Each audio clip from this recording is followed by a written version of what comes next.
Welcome to the conversations that help us become better partners, parents, friends, and humans, because every relationship is a chance to heal, grow, and belong. Welcome, everyone. I'm Laura DeFranco, the CEO of Brave Healer Productions Publishing, where we are helping the world experience what's possible. Here today to help me with that mission are some of the amazing authors of one of our newest books. I'm even going to share this cover with y'all for a minute here so you can see it. Brave Families, the ultimate guide to long-lasting, loving relationships. Huge congrats to our lead author, Jean Voice Dart, and all of our amazing co-authors today. Shout out to Davide De Angelis. Look at this beautiful cover art, you guys, that he did. Like, I love collaborating with these amazing artists. I can feel this one every time I look at it.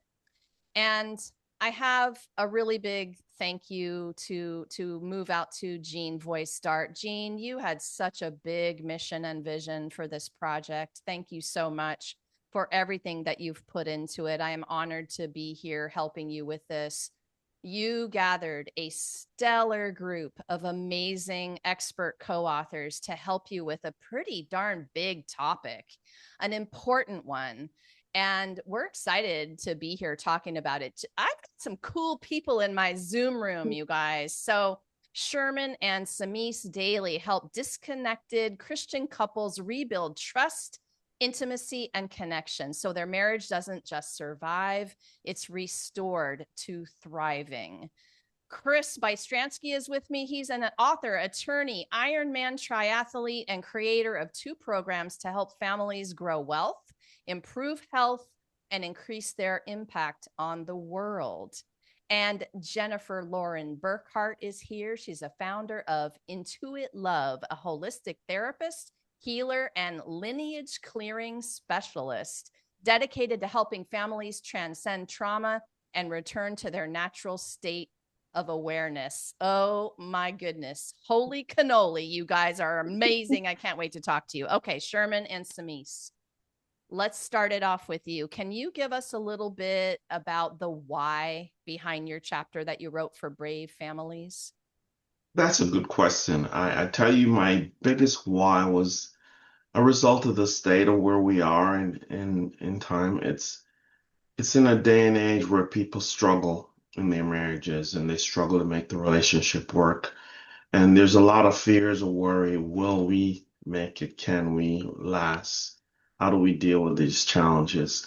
And a part of my book was try to encourage those who may be struggling, who maybe feel like they want to give up or feel like we won't make it.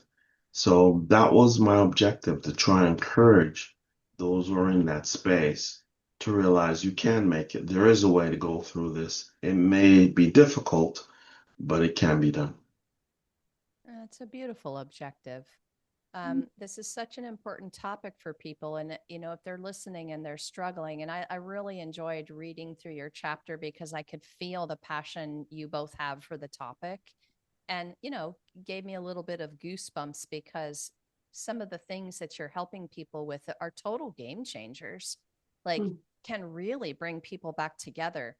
Samis, do you want to add your little bit of why there? Yeah, just to piggyback off what Sherman said, it's really something that we feel like God has just kind of journeyed us to. We didn't, start out saying we were going to do this and that. We just found ourselves struggling, and so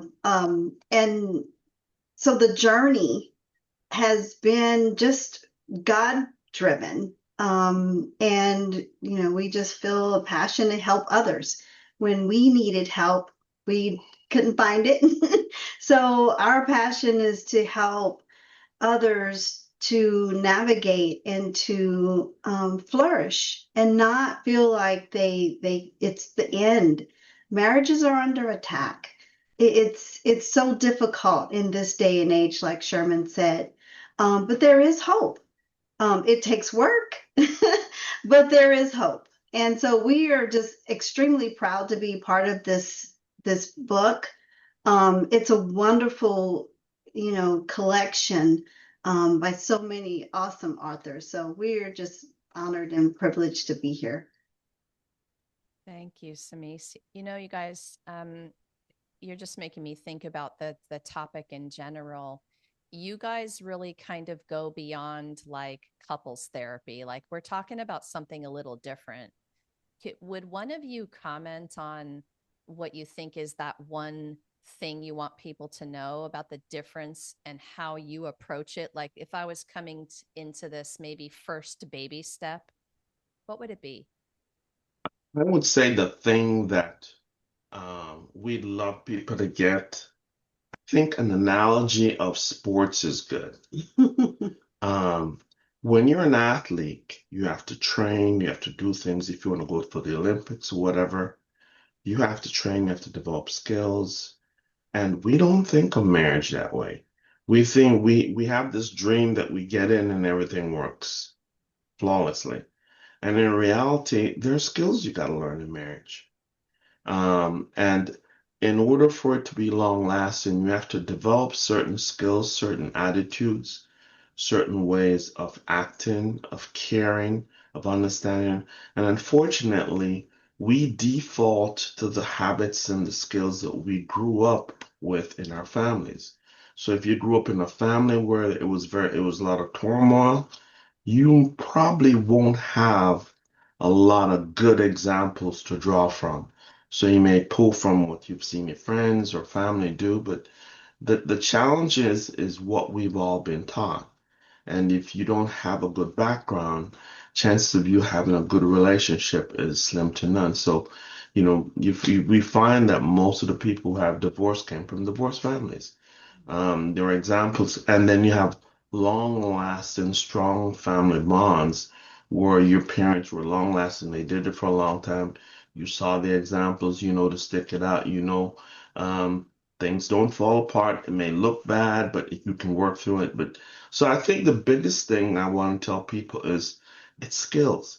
It's a different way of looking at marriage, but when you think of the skills it takes to be successful at work and all the things that we pursue, it's hard, but you learn to develop what is necessary to make it successful. So that's a different mindset that we're projecting. Oh, and I love it. Thank you. And thank you both. Thanks for being in the project, for saying yes to this, and for bringing your beautiful work to the book. It's really, these chapters are phenomenal, you guys. It's so fun to hear from the authors and hear them talk about the passion. So we're going to move over to Chris. And Chris, give me a little bit of the why behind the chapter that you wrote. Well, thank you very much, Laura. And Sherman, Semise, thank you very much for your comments. I've been married 16 years, and I agree 100% with everything you just walked through. So thank you very much.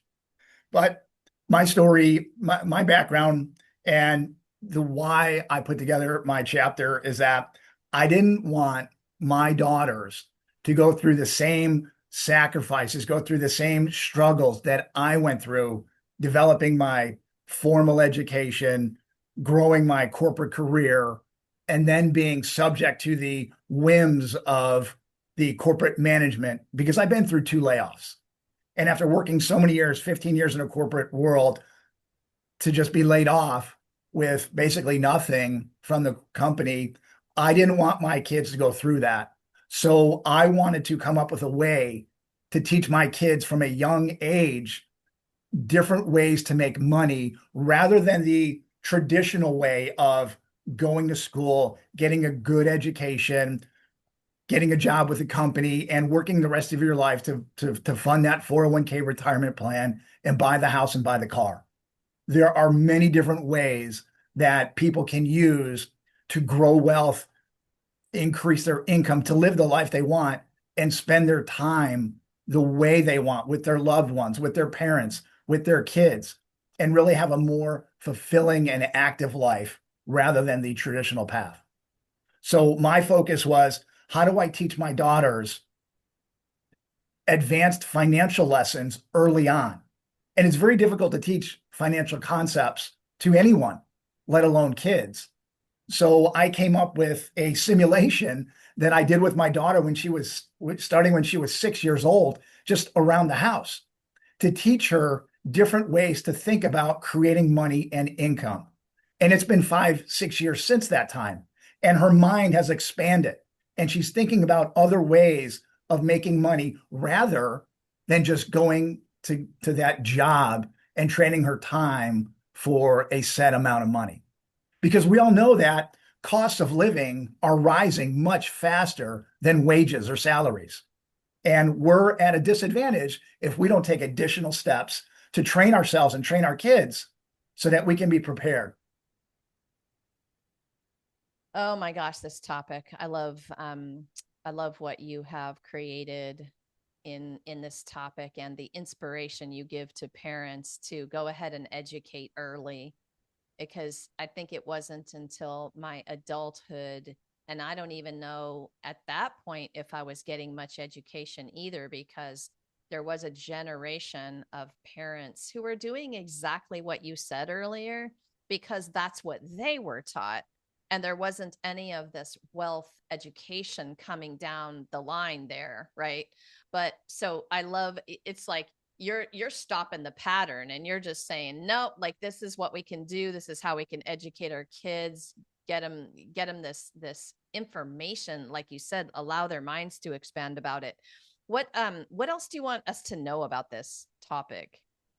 Well, it's important to get hands-on training and to really think about different ways to do things and actually do things that help you think about other ways to create money. So for example, we could go into a classroom and learn how to ride a bike from a book or from an instructor, or we could go and learn how to bake by reading a book. But it's not until we actually do those things that we actually start to understand and can repeat them and can take them to the next level and apply what we've learned. So there's a lot of different things that parents can do to really not only give their kids the education that schools simply fail to do because they're busy doing other things.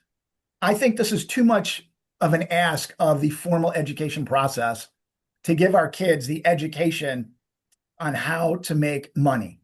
There's just too much going on. Teachers have too many things to do nowadays. So I think it's up to the parents to really take charge and be accountable for the financial education of their kids. And it's very simple things that can be done. And I started a simulation with my daughter where I gave her jobs at home, and then I transitioned her into being an investor at home, not with real money. She wasn't investing in the stock market, but the concepts are the same. And it exposed her to, number one, trading her time for money in a job, and then understanding how assets can grow wealth and grow income. So she understands both and many other things that she has taken to the next level because she started with jobs at home and then investments at home. And that's what the chapter's about. Yeah, I love it, Chris. Thank you. Thanks for just being here to share about this. Thanks for saying yes to this amazing project. Jennifer, let's come over to you now. Tell us a little bit about your why.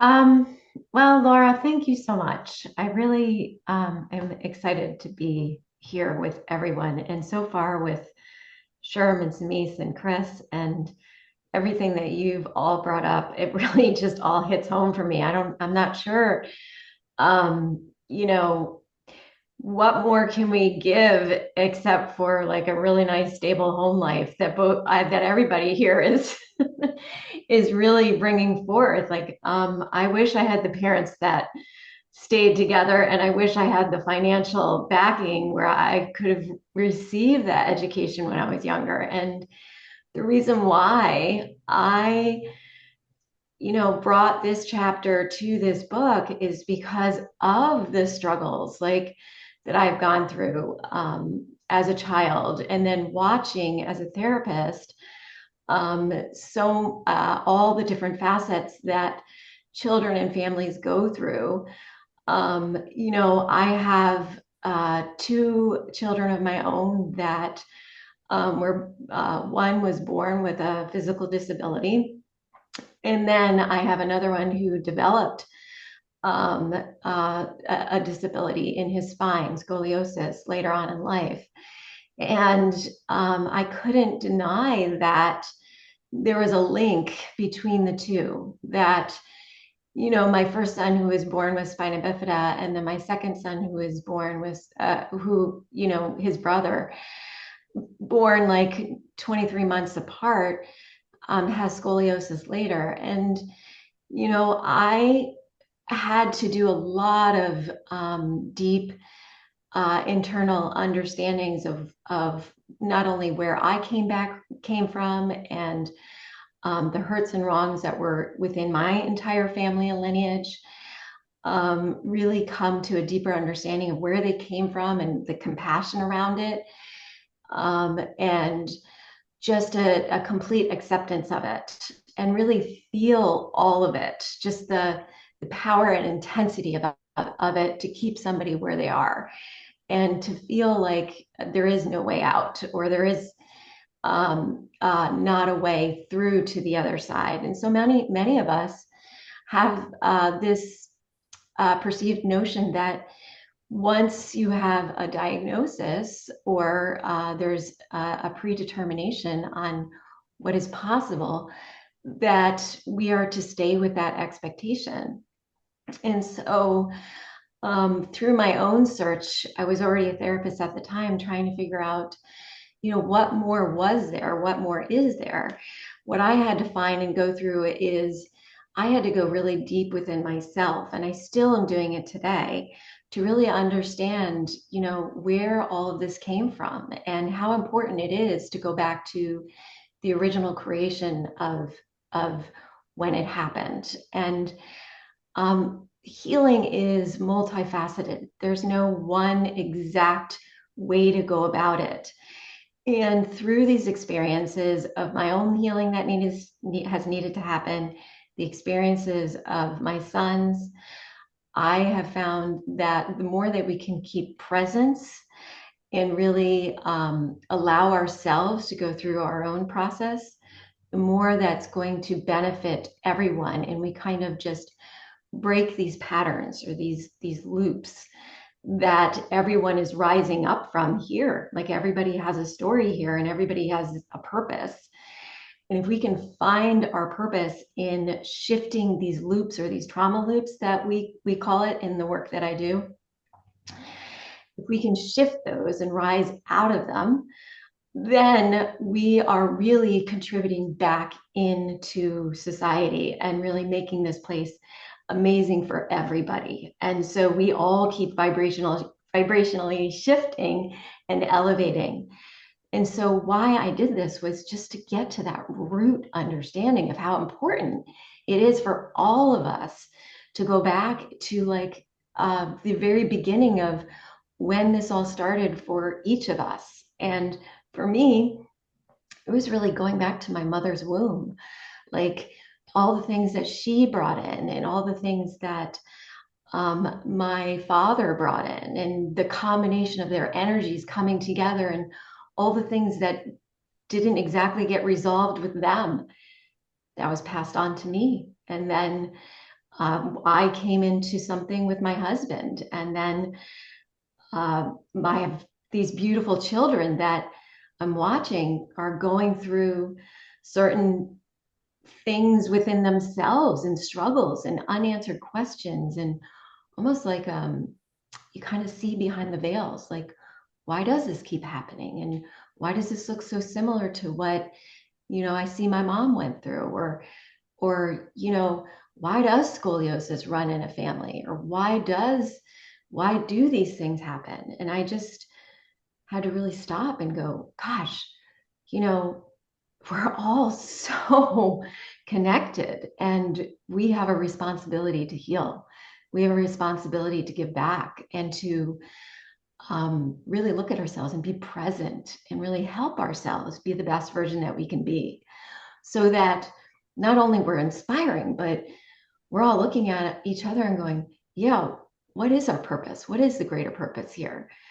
And that matters. And so if I can bring that through a simple chapter and through my work, in a multifaceted way, then hey, that's the work I'm bringing. And I'm honored, like, to be here and and you with it also all. did it in that beautiful answer as well. So like you guys just keep showing up and doing it and bringing it and doing that beautiful work. Oh my goodness. So thank you. Thank you for that. Thanks for taking us on that journey. You mentioned taking responsibility. I love playing in the sandbox with you all because you do it every day. You all wake up every day taking responsibility for your awareness process. I have a thank you for all of you today. You know, not just for saying yes to bringing your work to the book, but, you know, I challenged you all to put that vulnerable story in there. And then I challenged you to bring it to a tool, a practical strategy that the reader could experience. You all did this so brilliantly. The book is other level, not to mention that Jean has brought a comprehensive resource directory into this book that I think is like no other. So just to our listeners today, just wait till you get a load of this book and all of the brilliance in it. And Jennifer, all of you actually, but Jennifer was just making me think of the awareness that it takes. And all of you are dropping such golden nuggets of awareness today. Chris, I'm going to start this next question with you. You know, transformation takes awareness, right? Awareness is everything. With awareness, we have a choice. So when it comes to your family and relationships, give me an idea of one of the ways you've practiced that awareness, one way that you've shown up and practiced that. Well, when I was growing up, we were taught that education was the key. We didn't have a lot of money growing up, single parent household. We didn't have much. And the way I was taught, it was ingrained in me, was to go to school, get a great education, get that job. And I did that. But then I realized I want to say it took a lot of courage or a lot of humility to look at other ways that people were making money and living the lives they wanted to lead. Right. So I was able to look deep inside and realize that there's other ways. What I've been taught for 20, 30 years is not the only way. What my mom and my brother believed is not the only way. So to make money. So I was able to branch out, do these other things, and then share that with them and share it with my kids, because that was very important that my kids did not follow in the same footsteps that I made, even though it was successful to a point. So I just wanted to make sure that whatever transformation I went through later in life, I wanted my kids to go through that at the earliest possible time. And I would like all my family members to do that if possible. Yeah, why not? As many people as possible to go through. That's pretty badass too, if you think about it. But you know, just drawing everyone's attention to the awareness it took for him to, you're waking up in a moment of where, and you say, you know what, this isn't the only way to do it. There's the magical aha awareness moment, and not everybody gets to that place of awareness. So it's life changing. That perspective shift is life changing. That's what this topic turns me on, you guys. Like, I get all excited about awareness because it's everything. It changes lives. Thank you, Chris. So coming back to you now, Jennifer, on this, which is, it's going to be a lovely way to continue what you were starting to tell us about. You know, it's even in your bio, lineage clearing specialist, and you bring some awareness to that's possible. And in another interview, they started to talk about the research that's being done on DNA that's coming down the line. Like, this is big stuff, you guys, big, awesome science stuff that's starting to say, hey, pay attention to this. So anyway, getting back to this awareness question for you, Jennifer, when it comes to your relationships, like, what's been one of the ways that you're practicing when you're showing up in those relationships? And I'm going to get you to unmute before you tell us your amazing brilliance. I love it. Being present. I mean, the now moment. It's, it's so many people talk about it. It's the moment your awareness comes in, and when you allow yourself to just be present with people and really hear them and just be present to your own experience of what's happening when you're with them and how they are, we're reflections, and how they are helping you just as much as you're trying to help them.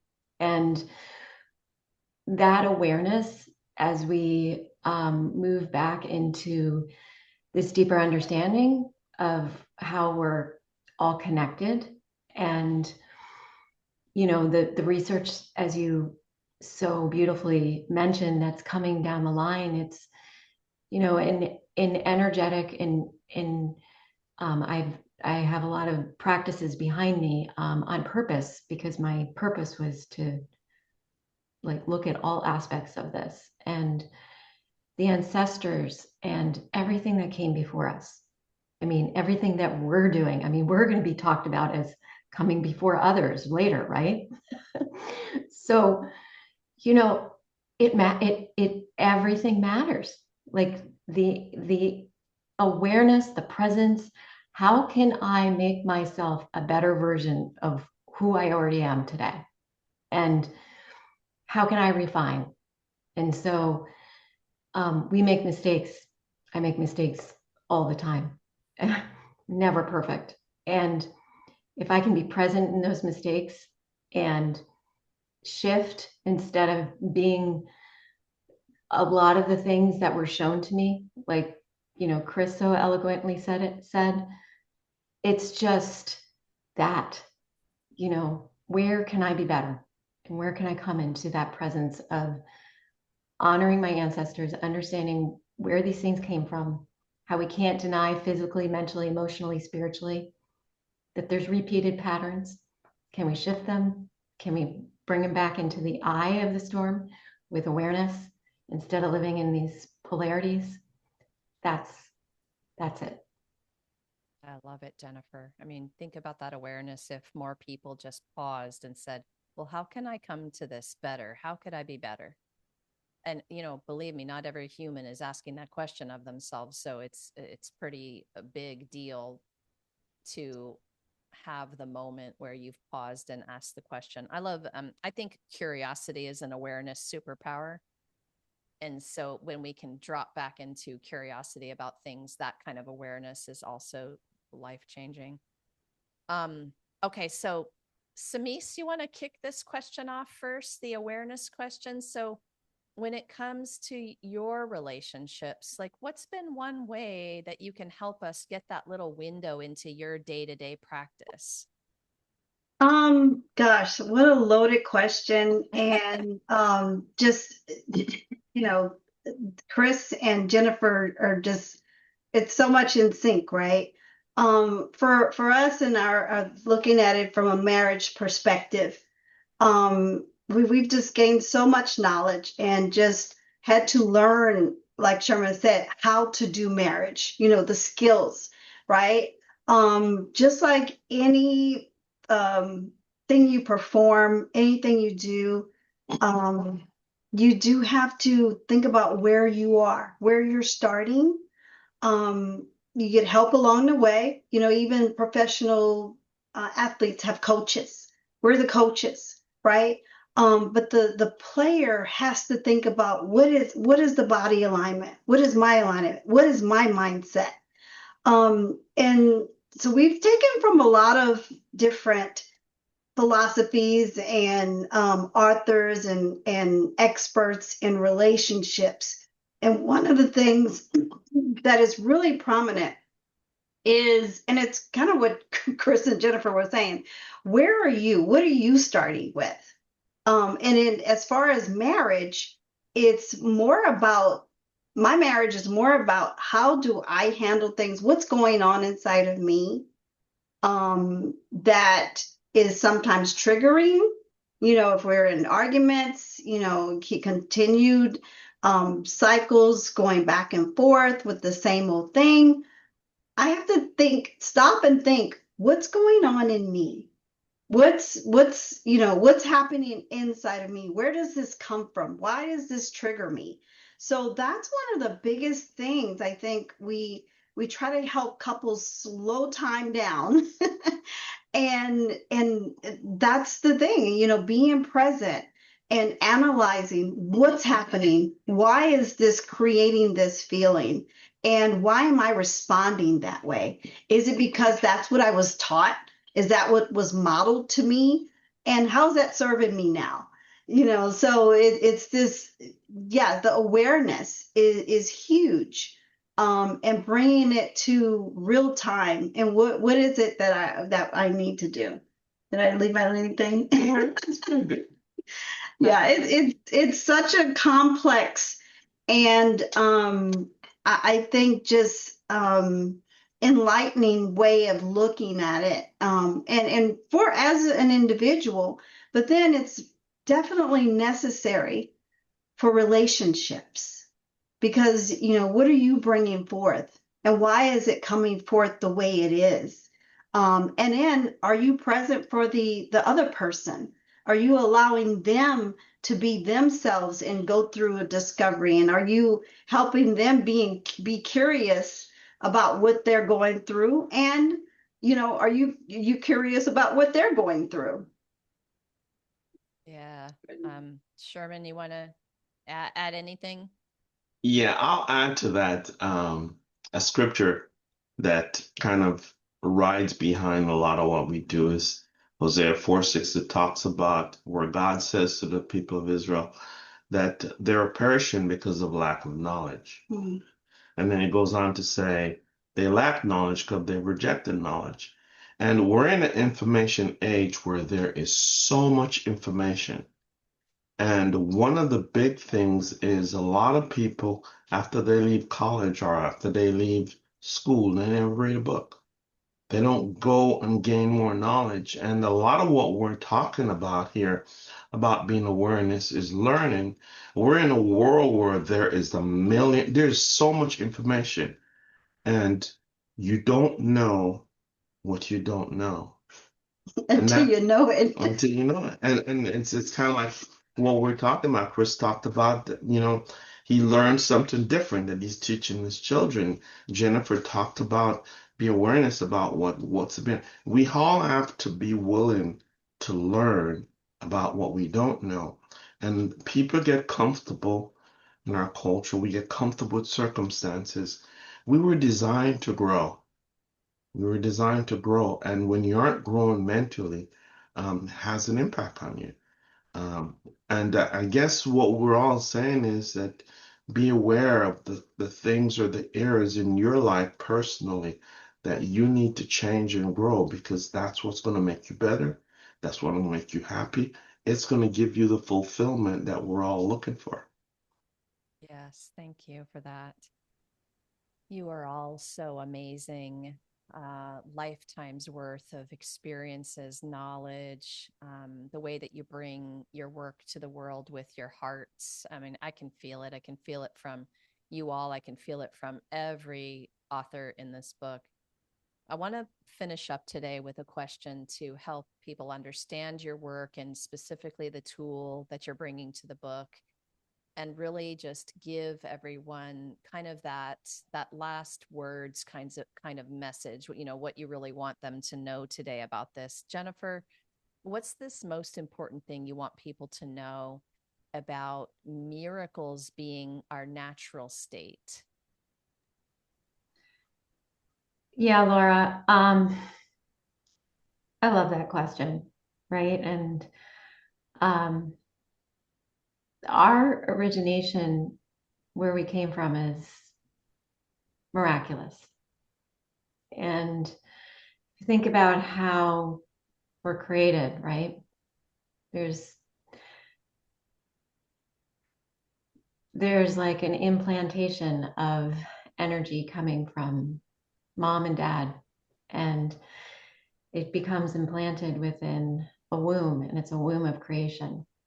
And in men, it's called hara, like it's our, but we're all connected, right? So we have this beautiful masculine and feminine energy that comes together, and then we get to bring it in and mix it together to become us, and we have information from both sides of the family.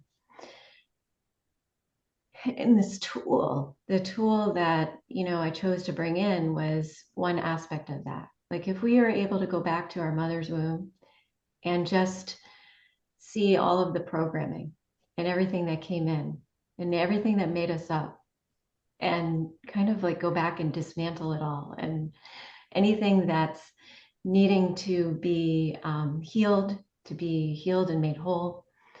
And if we can imagine that spreading out like a web across all space and time, how that can shift and change our very perception in a moment, and how everything lines up for us from that day forward. It's like we're rebirthed in every single moment.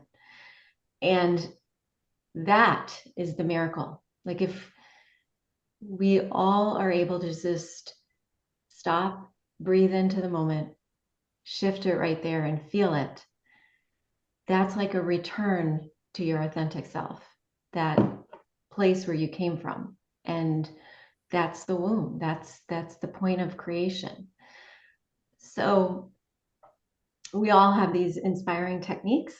And if this is one thing that I can offer to the world, it's just to take that time to present yourself and be the miracle that you came here to be.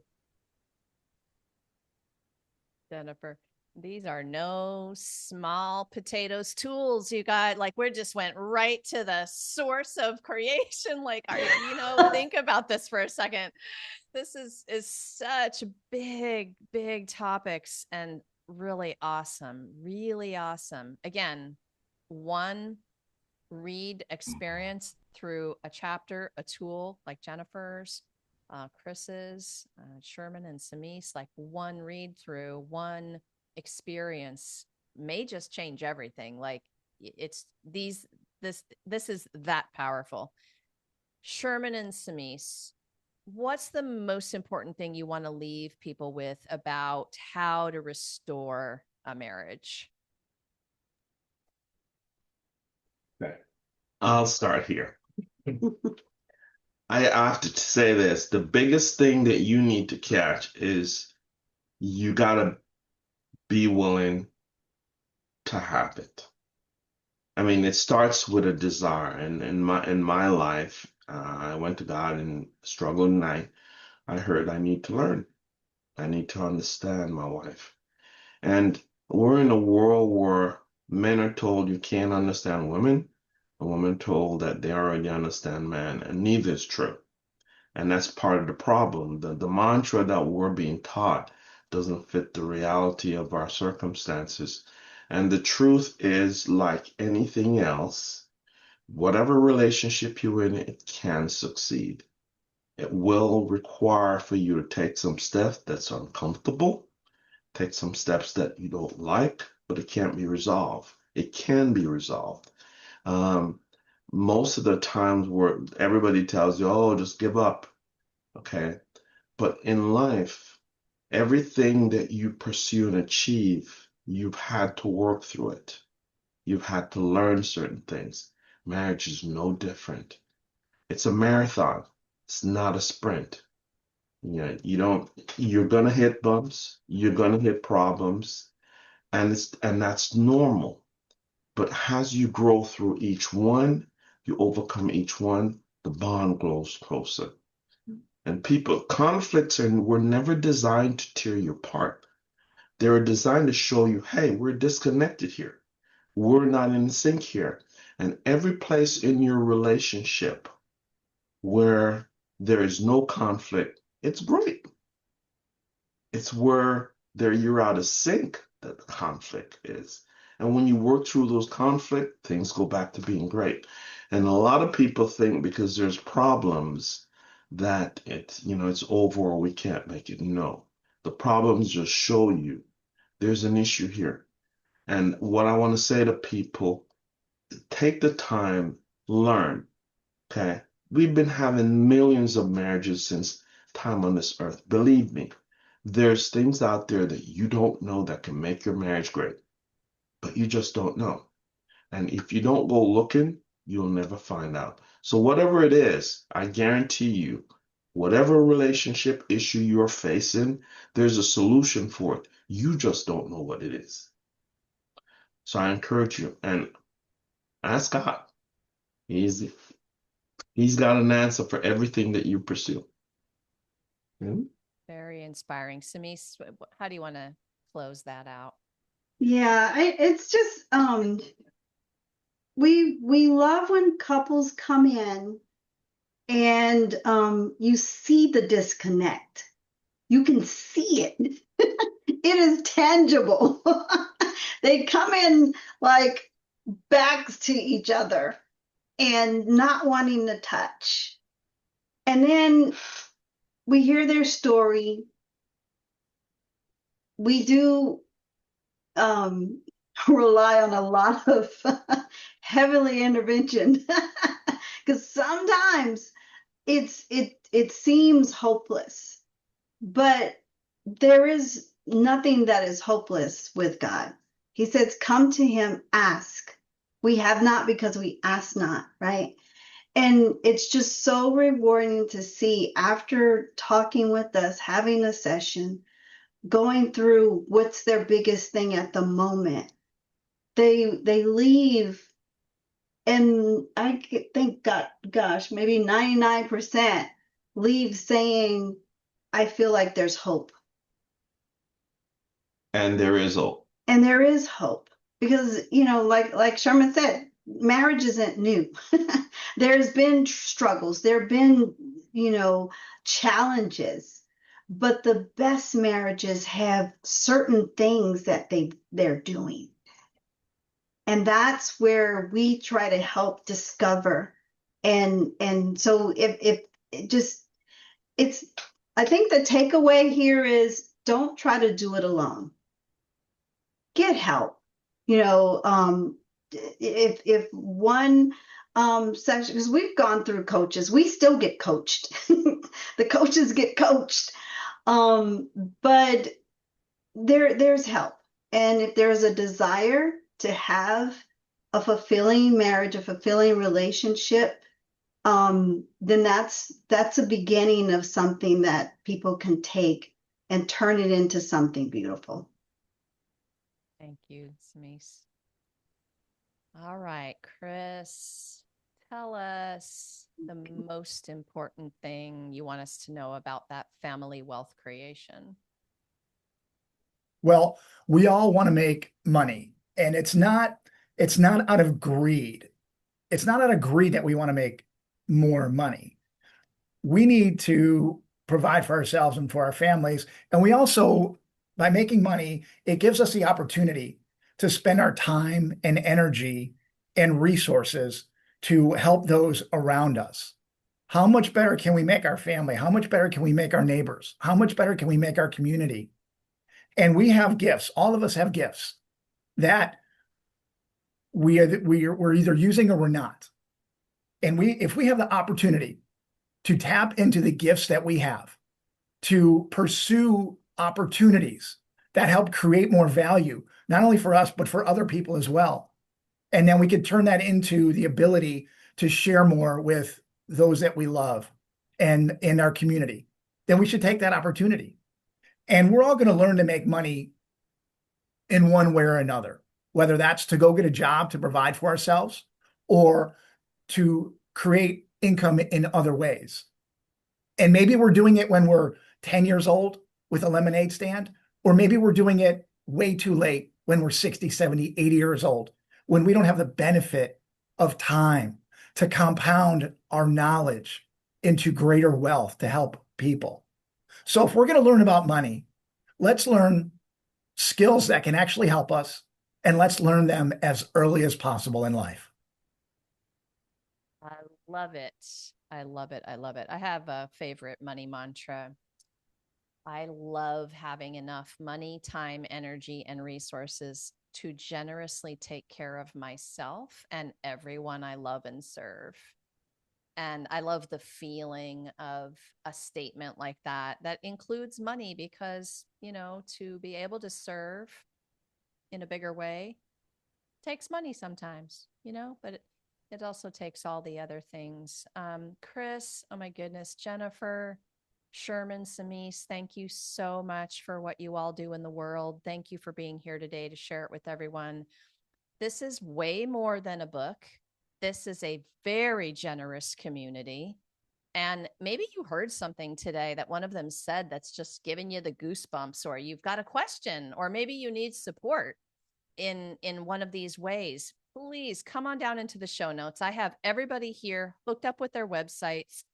Go explore all of the amazing things these authors are up to. They are there to answer the question. Reach out for the support that you need, right? There's so much going on in their worlds. And of course, we hope that you come on over and grab your beautiful copy of this book. I've got the link below for the book, Brave Families. Lastly, to all of you, remember, your words change the world when you're brave enough to share them. So it is time to be brave. See you next time, everyone. Can I just say thank you, Laura, for orchestrating this and pulling it together and just over the months, just, corralling us and teaching us and mentoring us. So thank you. Thank you. You're welcome. You got that right in before I stopped the recording. So thank you. Thank you for the thank you. And thank you to all of you.